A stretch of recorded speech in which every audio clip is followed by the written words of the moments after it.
coming to you from the Orange Room in Coon Rapids, Minnesota. This is It's Only Food with your host, Chef John Politte.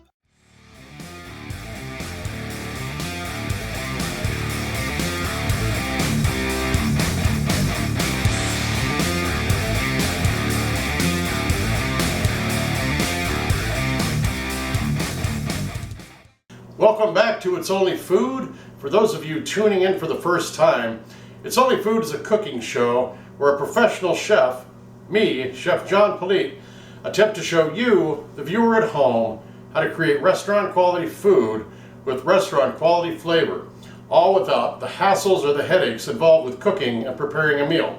So with that being said, I'm glad you tuned in. Today we're going to make chowmein, hamburger chowmein. So let's head into the kitchen and we'll start making it.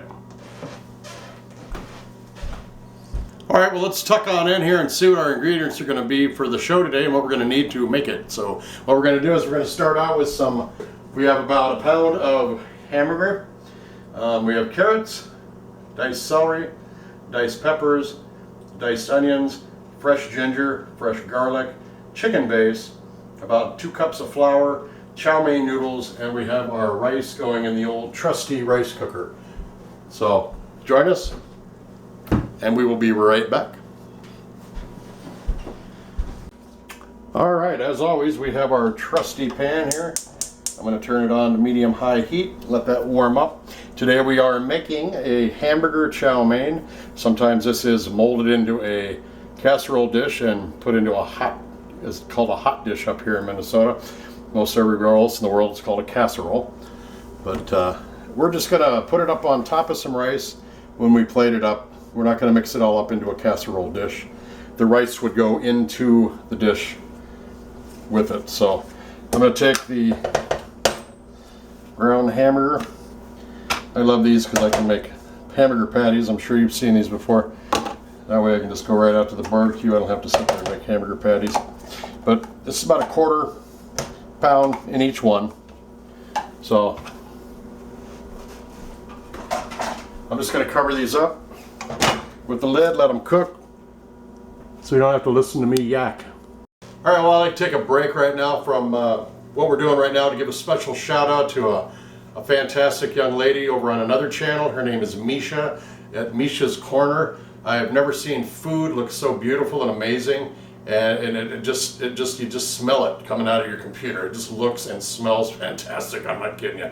Go over there and check her out at Misha's Corner. I'll leave the link below, or you can just type in her name in the Google search on YouTube and you will go right to it. She's a great young lady. She's going to be going places. You guarantee it. Remember, you heard it right here first. So check out Misha. Thank you. All right, well, we've got our meat cooking. It's all broken up. I'm going to start adding our other ingredients that we're going to incorporate into this meal. Go by what takes the longest to cook first. Celery right in there. Onions. And our carrots. With the added sulfites, it'll take about 6 months to cook. So add that right in there.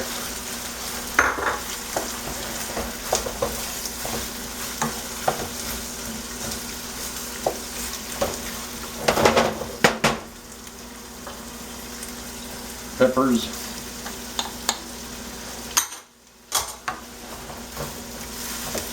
This will have a lot of colors, as you see. It's going to be a beautiful dish. So I'm going to do now, I'm going to cover this back up, let it incorporate, get soft, and we're going to thicken it up with a little flour, make a roux, add the rest of our ingredients. Should plate it up. Stay tuned.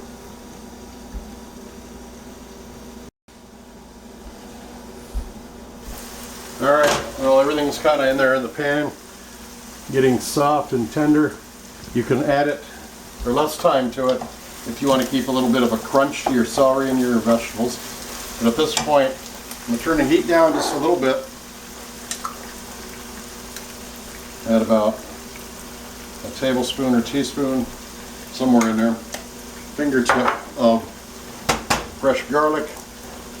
And I got some fresh ginger here that I'm going to put about a tablespoon of that in. We don't want to overpower the dish with too pungent of flavors, but ginger is a great thing to add to any kind of Asian-inspired food. So there, and we see we got the olive oil in there and the fat from the hamburger. What I'm going to do now is just add about a half a cup at first of some flour. I'm going to add a cup, a cup. I'm just going to stir this in to make our roux.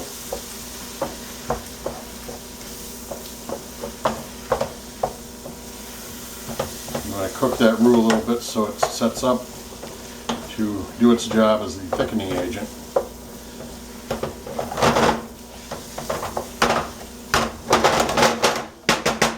You can see how everything's kind of covered with the roux. We're going to let that just cook for just a second.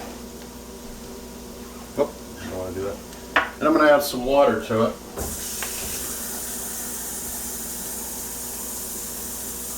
A little bit at a time, because I don't want it to get too thin.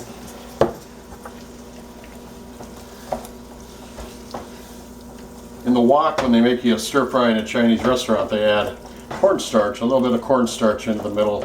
We're using it because this is more of an Americanized version of this dish. I'm going to turn the heat back up. We're going to let this thin out with the water, but it will thicken again into almost a gravy consistency. Basically, that's all we're making is a gravy. I'm going to add a little more water.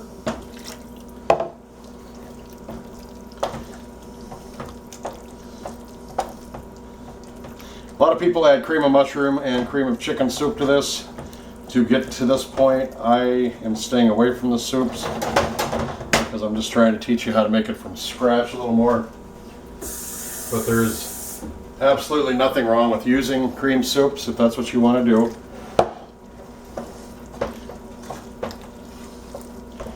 Believe me, I am no one to preach about weight gain or weight loss, as you can see from my stomach right there. But never trust a skinny chef.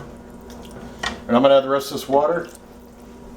What we're going to do now is we're going to add our chicken base.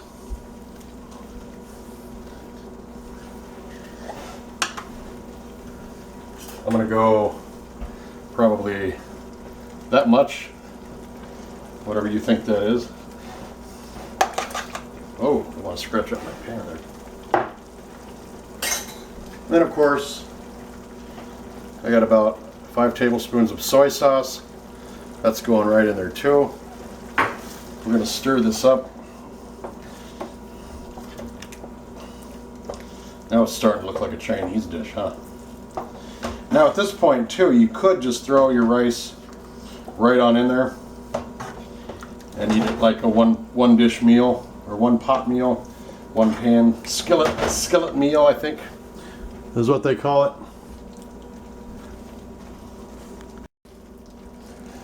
Okay, it's thick, it's cooked, it's got all the ingredients in it, and it just smells incredible. So I'm going to turn the heat off and let's plate it up.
This is a new part of the show that I'm doing now. I'm tasting my own food, but I was encouraged by another viewer to do it, and he said it would get people to think that the food's really good. So I'm going to try. I'm going to go ahead and try it out. Get a little bit of everything, rice in there.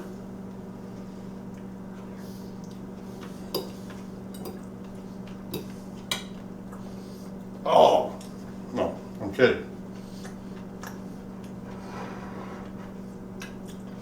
Definitely tastes the way it's supposed to. You can taste the ginger and the garlic and the soy sauce, the hamburger, and all the vegetables with their crunch. Yeah, it's pretty good. I don't think I even left the house to go shopping for any of this. It was all in there. It was kind of a throw together meal. Everything was already in the house. So I just whipped this up for you. I hope you try it out. Leave a comment below and let me know if you tried it out and if you liked it. It's been an honor to do this for you. Everybody take care. Well, thanks so much for joining us here today on It's Only Food. We appreciate you watching. Please don't forget to subscribe if you haven't already. Hit that like button. Leave a comment down in the comment section below. And please share this show with everybody you know. Take care of each other and don't forget that it's only food. We'll see you next time. Bye-bye.